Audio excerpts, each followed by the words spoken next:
چې ګوره ستاسو زمونږ په دې علاقو کې دا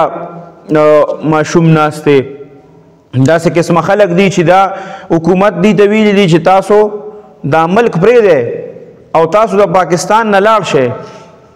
ګوره دا زمونږ مسلمانان رونه دي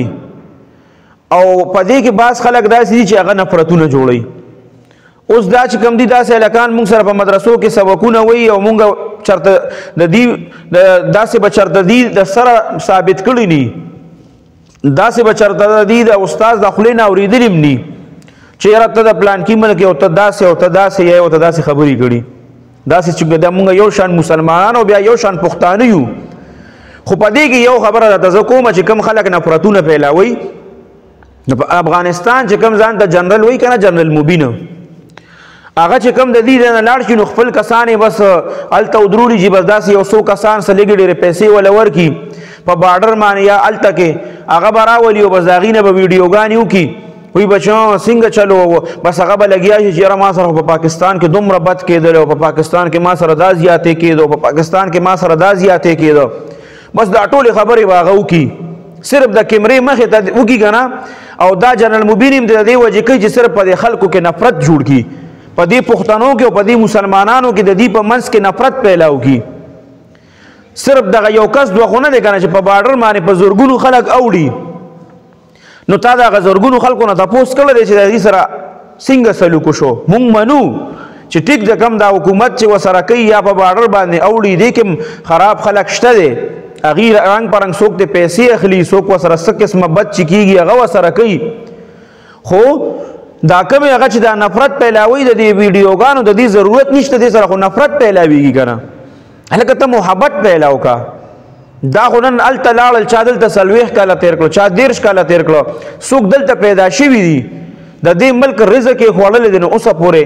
چې دوی دلته پاکستان کې پاتې کېدل نو دوی ته دوی ښه په عزت باندې کتل ښه ښکلی په غم خادی کې په هر څه کې به یو شانو چاته پته نه ده لګېدلې نو تا ته دا نفرتونه اوس را یاد شو دا زیاتې د سره اوس شروع شو. نه صرف هغه خلکو ته هغه خپله ځان ورته دغه کوي او ځان یې په دې یوټیوب او په دې سوشل میډیا باندې چینل او دغه جوړې کړي دي د هغې د چلولو دپاره چې دی نو یو کس رانیسي او ویډیوګانې ترې کوي نو زما دغه جنرل مبین دی هر څه شوی دته هم زما خواست دی چې کم از کم په دې خلکو کې ته محبت نشي پیلاولی نو نفرتونه مه پیلاوه ډېر زیات نقصان یې وکړه. ګورې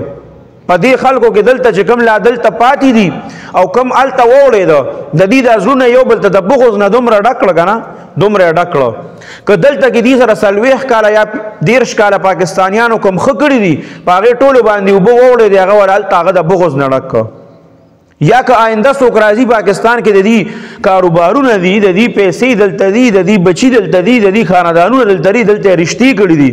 نو که دا خلک سبا راځي نو هغه وله دومره نفرت جوړ کړی دی چې دا خلک به بیا دلته دا خلک به ورته نفرت په نظر باندې ګوري. نو که ځي به الله دې په خیر خیریت باندې په خوشحالو باندې بوځي ځکه چې د هغې خپل ملک دی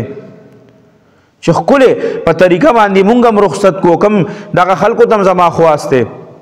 چې دلته نه کم خلک ځي او د ضرورت مطابق هغه فرض که کور خرڅوي ګاډې خرڅوي یا څه دوکاني نو د هغه نه په صحیح پیسو باندې اخلی هغه سره زیاتې مه کوئ چې دی اوس روان دی حکومت یې وباسي نو ته د هغه نه هغه په کم قیمت باندې واخلې یا په داسې قیمت یې واخلې چې هغه ډېر زیات کم قیمتي خو تاسو الله نشته د حساب کتاب روز نشته سبا به الله له نه ورځئ څه جواب به ورکوي چې تا خپل مسلمان ورور سره څه کړي